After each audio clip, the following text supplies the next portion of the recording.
आज जरा विचित्र नाही वागत आहेस? काय बोलतीस? नाही, नवीन शर्ट घातलायस, परफ्यूम, कुठल्या मुलीला भेटायला चाललायस का? तू बिंडो कायस का जरा?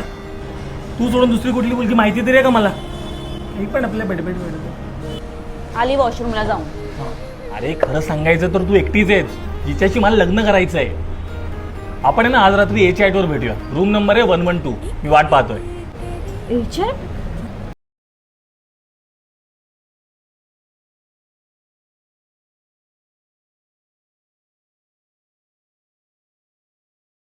तू कधी तुझ्या गर्लफ्रेंडवर चीट केला आहेस का? बघते आता काय उत्तर देतोयस.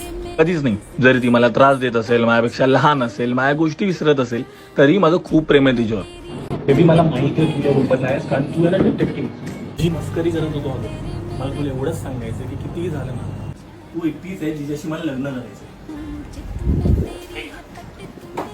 हे सगळं ठीक आहे, पण तू डेटिंग ऍप का डाउनलोड केलास? तू ना खरोखरची डिटेक्टिव्ह. ते जरी डेटिंग ऍप असतं ना, तरी मी फक्त माझ्या मित्रांसोबत ट्रूथ अँड डेअर घेत होतो, जे भेटू शकत नाही. पण मी पण खेळणार. नाही मी खेळणार आहे. राहू तू खड्ड्यात जा. अगं जाऊ दे ना सोनू, नको ना. अगं हे पागल